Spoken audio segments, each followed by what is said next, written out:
Hey guys, it's me Karen again. I'm still from Karen's Intuitive Jewelry, and today I'm bringing you my first Halloween project using the Black Kyanite I picked up at the local gem show recently, and I'm doing soft soldering. And I'll be interested in y'all's opinions about patina that I applied, the texture that I put on, and if you like the addition of these little charms. I don't have too many, I don't really have any Halloween charms because again, I don't really get into theme stuff too much, but I thought those were kind of cute. I mean, the moon's all about Halloween and stars, but yeah, let me know what you think. This is soft solder. I used the rainbow lava beads I got recently in my unboxing, and those just rotate, which I think is cool because it shows all the colors. Anyway, yeah, I added this beaded texture kind of stuff at the end because I had it kind of smooth, which I'll demonstrate in here. So I'd like your opinions on those, is it 3 things?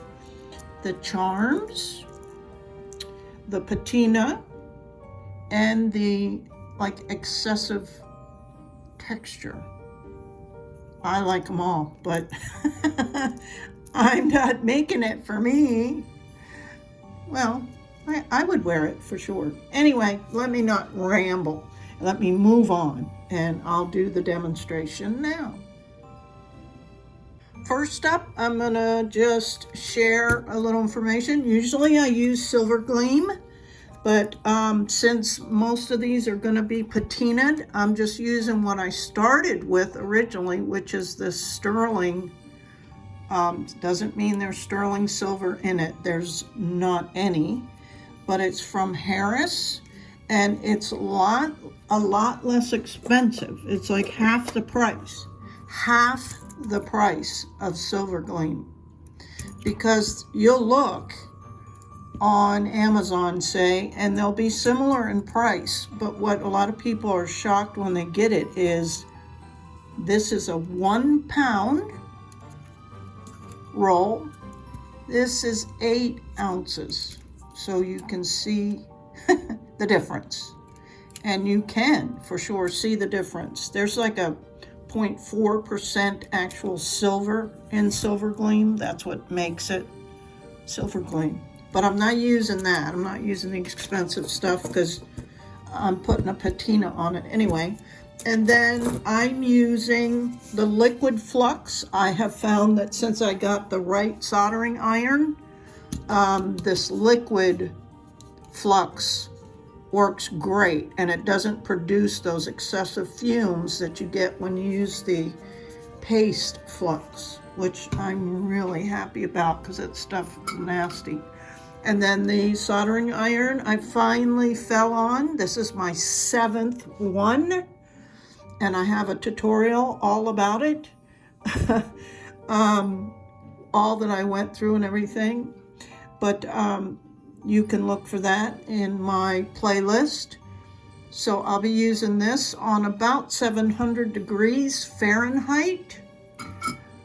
I have some tinning, tip tinner that I use off and on, and I do use this copper, it's like a brush, like a Brillo pad, but it's just copper.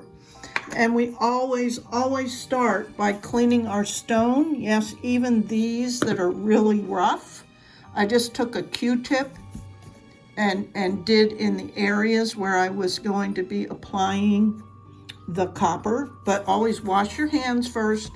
Clean your stones and any metal you might be using. Like the on this I used an 18 gauge tinned copper wire, and I put a little bit of, I cleaned it first before I fluxed it.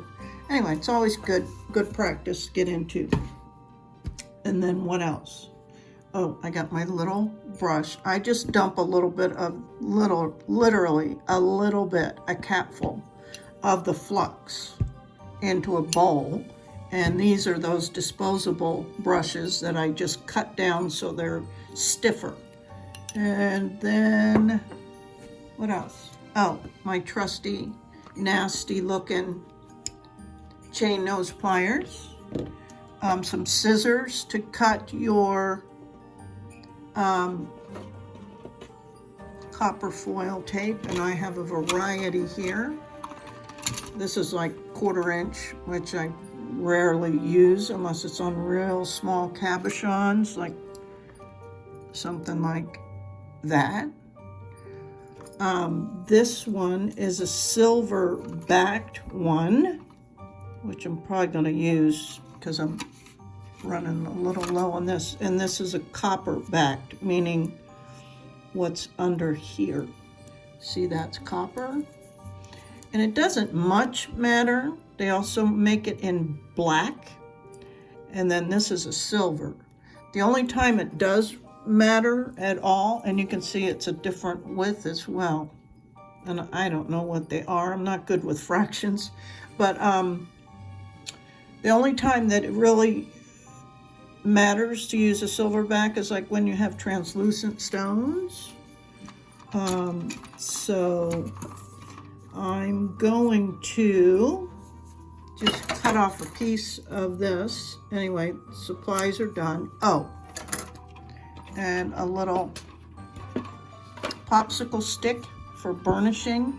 And I also use these, I think they're cuticle sticks, right? You can get at your grocery store in the nail section. It's really good for this because it'll be really important to burnish the tape down in all those little grooves so that it doesn't eventually lift up. Because typically, you know, your stones are smooth. Anyway, I already washed these or cleaned these with alcohol and washed my hands, and so it's a little tricky to get it started because it's an uneven stone, but just kind of get it on there a little bit. And it's okay if it kind of wrinkles and stuff because you'll be burnishing it anyway. I'm not going to go down too far because I'm going to put another row, but that row I'm going to use, oh yeah, that's the other tool.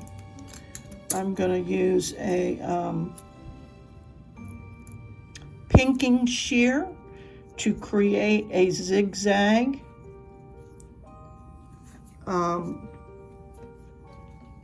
So that, I'm sorry, I keep banging that, so that I have already got these zigzags, and then you just draw the solder down while it's molten to make it even more exaggerated. So, okay, this first one, I'm gonna burnish real good. Don't press too hard because kyanite is kind of fragile, especially in this form. But I'm a big burnisher. I think it's one of the most important steps you can do, because after all, this is the only thing that's holding everything onto the stone, is this basically tape. So you don't want the tape to come off, and then you're applying a pretty high heat, like 700 degrees. And so the adhesive can certainly loosen. I've seen a lot of people ask questions in some of the groups about why their like bezel, soldered bezel that we're making in this, came loose. And usually that's why, because they didn't do a great burnishing job. Right? Okay. So then cut another piece. Don't need very much. And I'm going to take, these were my mom's. I'm so sorry. They're just regular, and they're real heavy duty because she was a seamstress.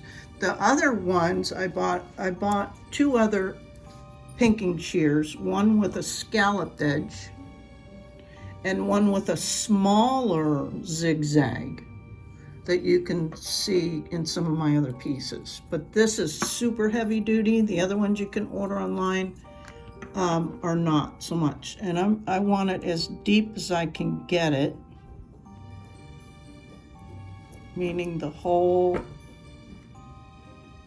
zigzag I want. And then I'm gonna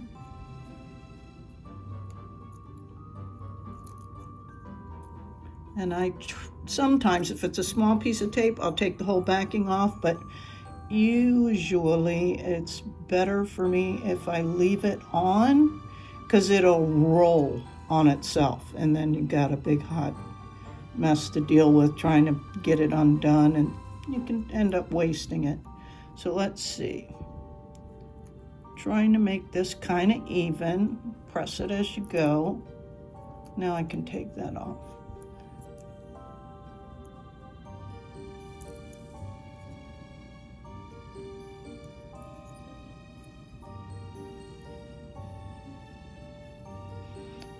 Okay, so again, we'll burnish.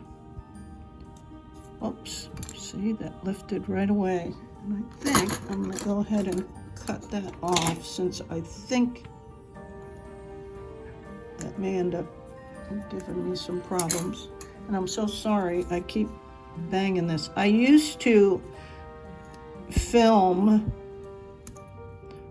while sitting on like a bar stool, but that made me really far away from the actual piece, and so I think that's why I had a hard time showing on film certain things I was doing, because I was too far away. So now I'm sitting in just a regular chair closer to the action, but I also have more tendency to bang the camera. Okay, I'm just gonna use, see, I'm going around it, use this to really get in there. And again, you don't have to press really hard, but you want to make sure it's, and I'm also wearing my, I'm sorry, I'm a terrible, I get so caught up and ahead. I was saying you don't have to press too much, but you really want to make sure it's down in there. And then I moved on before I finished that sentence to say, and I am also wearing my magnifying glasses, my jeweler's magnifying glasses, so that I can see it better.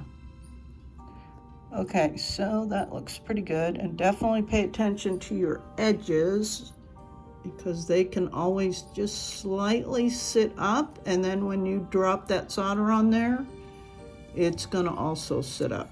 Okay, so that's pretty good. And you can see how well it's all pushed down. Cool, that'll look cool. Okay, here we go. Let's put our, oh, here's my other really high-tech tool, is my washcloth. That really helps. I mean, look at the technological advancement I have with this. Just kidding, guys. And always pay attention to what side is going to be down and up, how it lays. Okay. And because this is all uneven, I don't really want this liquid to get stuck up under there, so I'm gonna brush it kind of down. Right? It's just those kind of things I'm always thinking about, like, that might get liquid sucked up under there, and that could loosen the tape.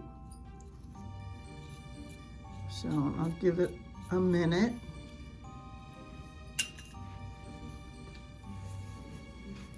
Now I'm going to clean my tip. You can see it's not, how can I show you?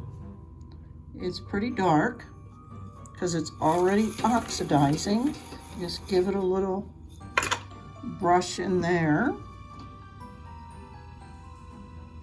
Can you see it? I think I'm in the way of the lighting. You can see, oh, there you go. You can see it brightens it right up. That just removes the oxidation. That's it. Okay, this might be tricky with this. I think I'll go off to the side. And as always, I just tend to drop some beads of solder down before I go spreading it out.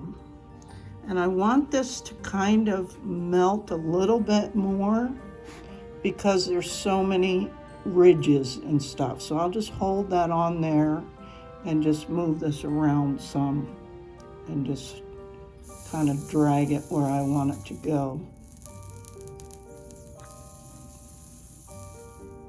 Because like I said, I want it to get into all those nooks and crannies.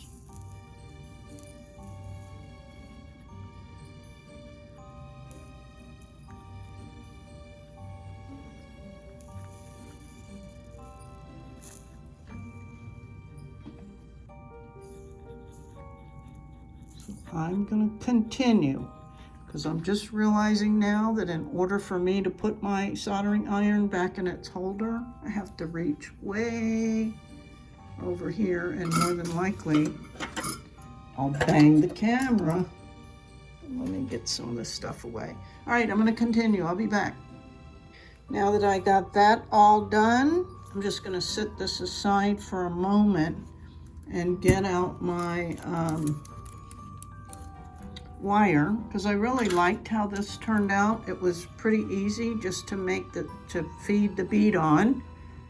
I hammered the end so that it would lay flatter, soldered it on, formed the loop, curved it under, and then soldered all that. So that was a really easy bail instead of trying to just add a jump ring, because I wanted a little decoration up at the top.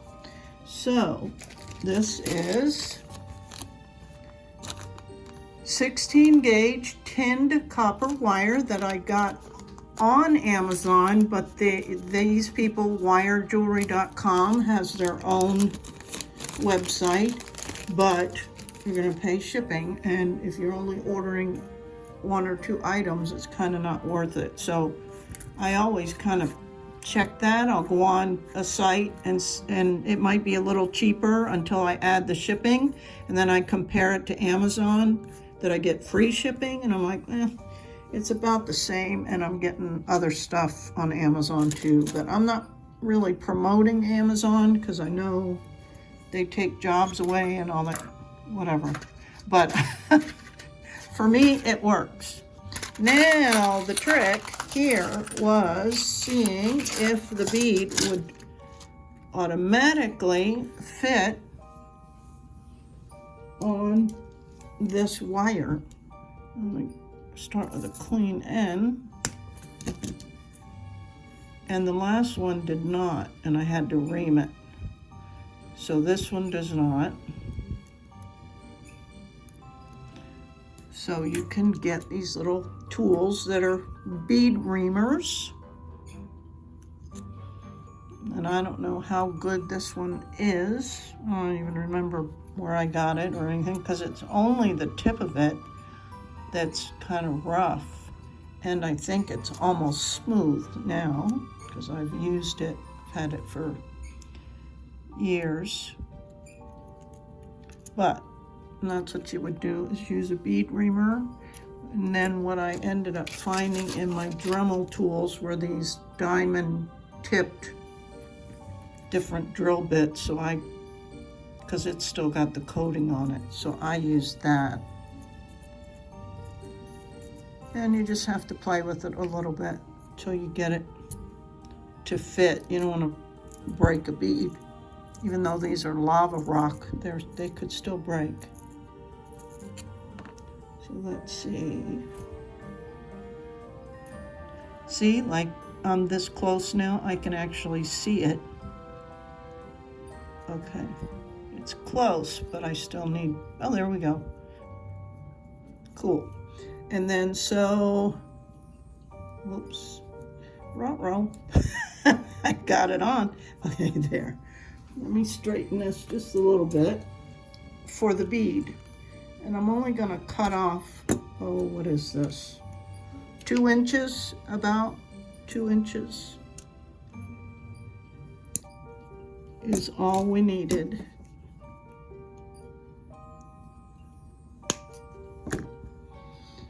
And then I'm gonna go over to my bench block, or my, yeah, no.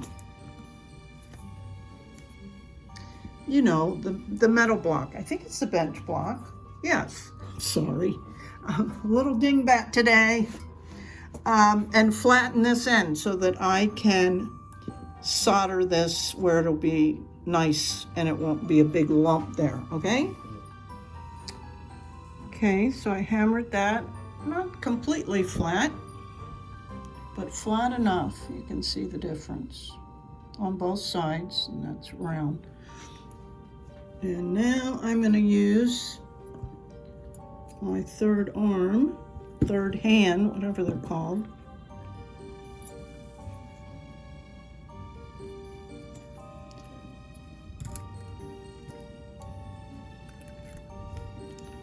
To solder this here. It just helps. Do a little bit of flux. And I had wiped that off. Gonna clean the tip of my iron again. Try to get my hand in where I'm not banging the camera. And I'm just gonna drop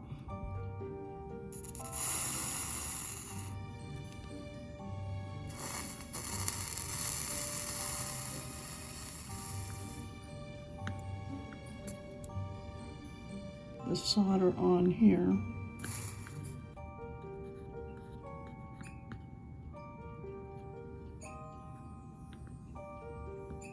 Just hold the soldering iron to that area so it'll just melt and run.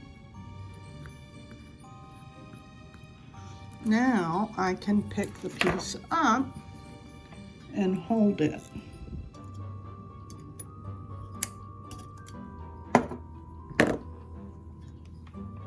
I think it's safe to put this here because this is a heat resistant mat.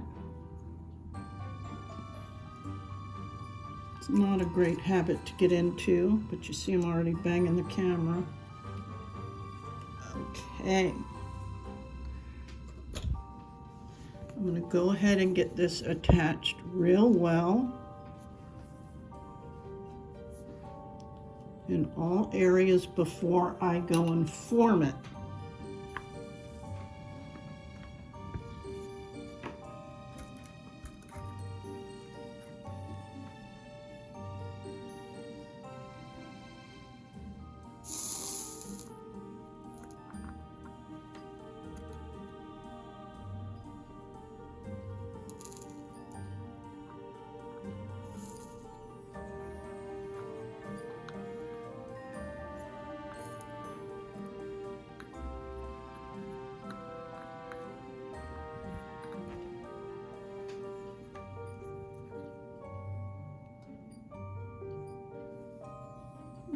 This up a little.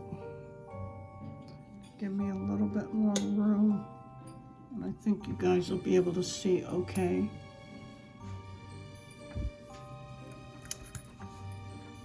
It was way different even than doing the hard soldering for some reason. I don't know why. Probably because I'm holding the piece in my hand, whereas with hard soldering you're kind of never holding never holding it because it's way too hot.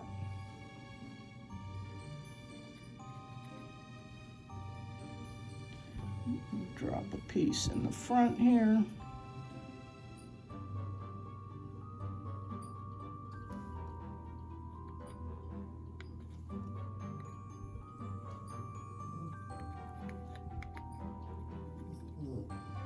And of course we'll be doing more finessing. Okay, gotta put my bead on now. Where did that little thing go? Did it fall on the floor? Oh, here it is. That wouldn't surprise me.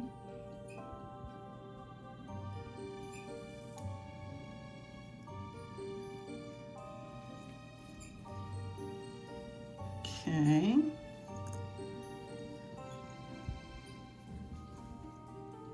Cool, cool. Now, I'm using my bail, my step bail making pliers, and you can use whichever one you want. I think I used the second down from the largest, I believe, and I just made sure what direction I was going. Let me check again, because you never know. Okay, so this is the front. So hold that way. And with my other pliers, because this is a 16 gauge, I just used my other pliers to bend it around. And then I could give it a pinch. And there's that. And then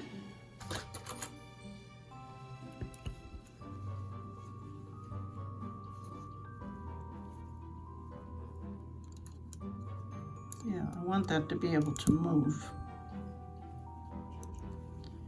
And then I'm using my round nose pliers, and I'll move the bead out of the way and hold it out of the way. And with my round nose pliers,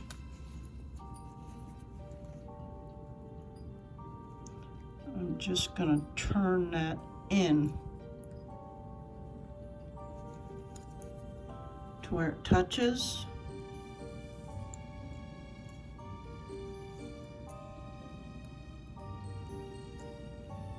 And then I'm going to solder that.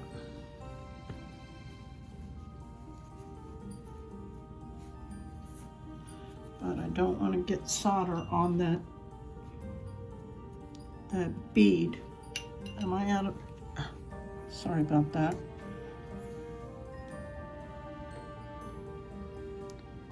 Hey, there you go. I can actually have more of a close-up, but not with the camera down there. So I'm just gonna drop a little bit of solder right in there, and again, let it melt. And then that'll secure it.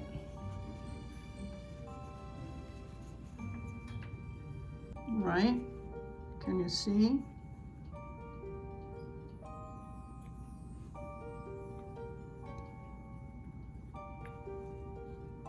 Cool. Now we can do the decorative part. Oh, I know what I did last time. Kind of fill this area in under the bead with more solder. I can keep that baby out of the way.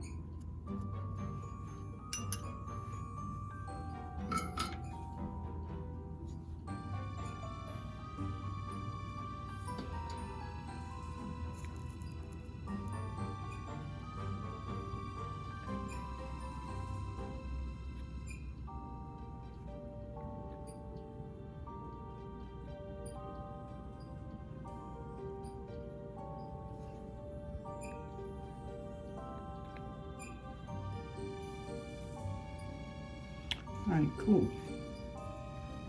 Now we'll just do some decorative soldering.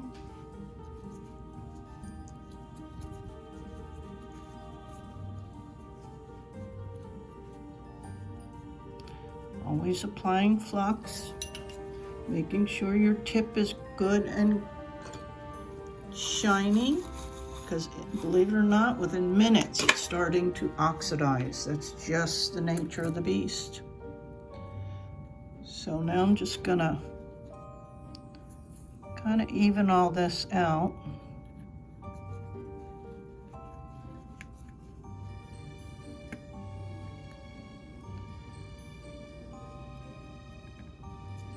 And I want to drag these edges down.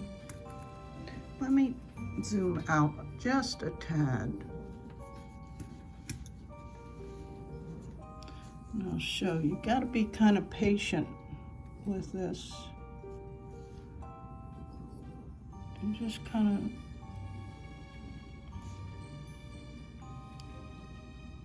of like you have a little bit already from the copper tape, but I want it longer. See? Did you see how that happened? So it's just kind of a build-up.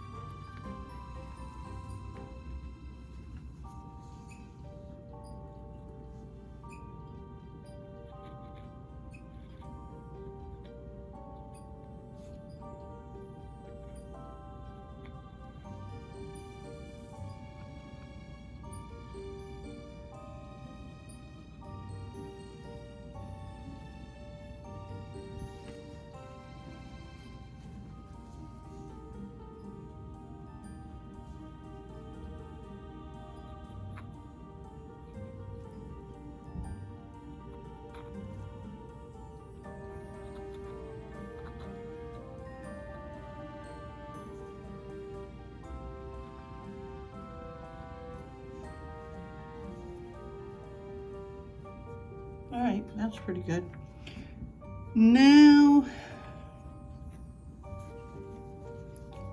we're going to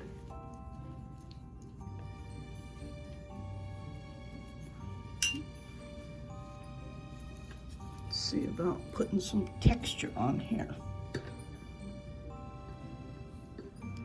So we can drop beads.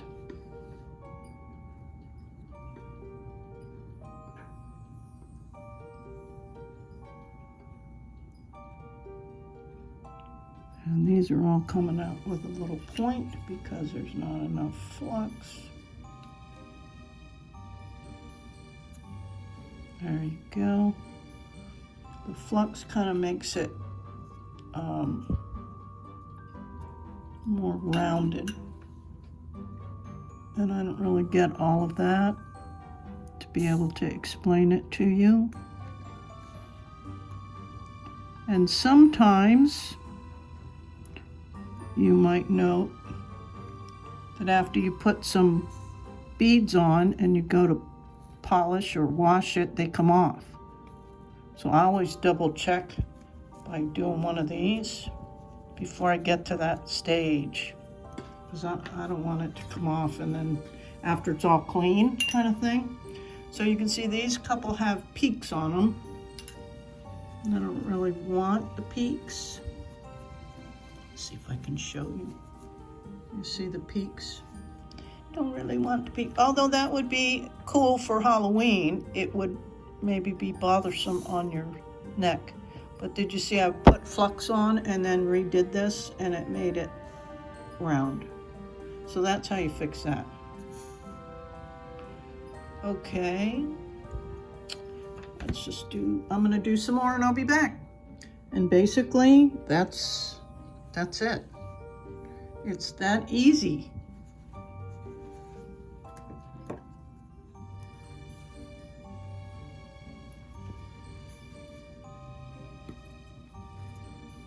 Looks pretty cool. And so I'm gonna go wash it up with Dawn soap and water and a toothbrush. Even though this Flux, because it's not paste, it's liquid, it says it cleans up really just with water cleanup. The Dawn dish soap that we use is really because a lot of people are using the paste, and it's really greasy. It's actually, this is the stuff that plumbers use. So it's really greasy, and that's why you get those fumes. So that's what the Dawn dish soap is good for, is because it's greasy. But this stuff washes up real easy. And then I'm going to apply the black patina.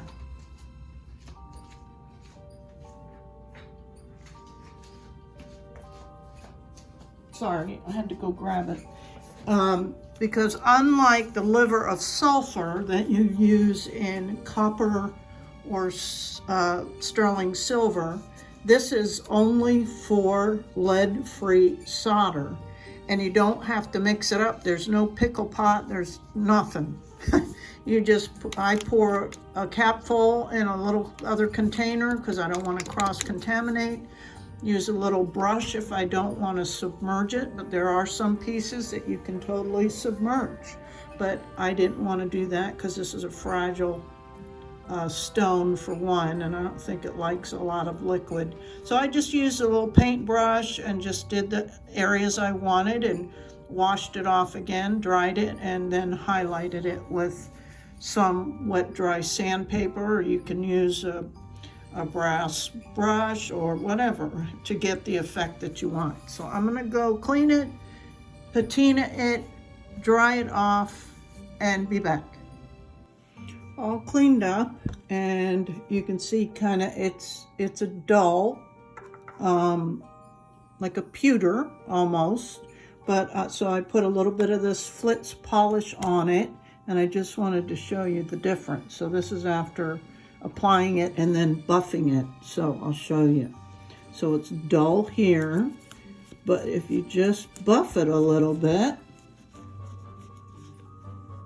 it really starts to bring the shine back. And none of my little beads, my little dot decorations are falling off because I checked them before I went to clean so that they didn't surprise me and come off.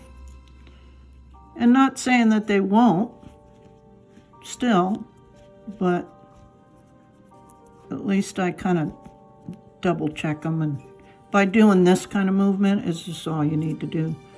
So there's that one. Pretty cool, huh guys? And the bead moves. I like it. It looks cool. On a black cord is all. So here's these two so far. One with the charms, one without. It's much bigger. This is much wider. And then this one, it's almost rounder. These two are kind of flat, but this is a little bit heftier, but it's kind of a middle. It's like, so this one I'm gonna do, but I don't think I'm gonna put patina on it. But the great thing is you can decide to do that at the end. So I'm gonna go ahead and do this one and show you what, how it ended up. Okay. And here is the final products. This is the one I did not patina. I didn't do anything fancy at all. I didn't even do texturing. I did some texturing, but kind of just left it rough. I didn't really try to do too much. This spins a little bit. That's what I did different. I closed this loop on it and ran the solder up underneath the bead, so it didn't move as much. It doesn't have as much play. You see how these are different kind of bail. But so that's this big one. This was the first one I did with the charms and the beads and the patina and everything. This has everything in it. And this one was the one I demonstrated, which has a similar bail as the first one where the bead really moves, and textured and patinaed. So that is it. And you see any kind of cord really will work. A gunmetal cord because of the patina, right? obviously a black cord, always looks great. And then this is a heavier cable, I think it's called, or it's a heavier chain, heavier gauge or whatever goes. So anything really, but of course I'll display them with just the black cords in the shops. So I hope you guys enjoyed that. It's pretty easy. Actually, I didn't know how this would go because I've never done them before, but I think they turned out very well. I'm very happy with the results. So until next time, be on the lookout for some more Halloween crafting. I'm going to make some pumpkins. I'm going to try and make a cauldron and a witch's hat. Oh boy, all this week. So rapid fire videos, guys. Be on the lookout. Appreciate you. Please share with your friends. I'm honing in on the 1,000 subscribers now, so I'm really kind of pushing even my Facebook friends and family to ask their friends to help support me in that. That would be great if you guys would help too. I appreciate you so much, and I'm having so much fun sharing this stuff with you guys. Until next time, take care. See you soon. Bye now.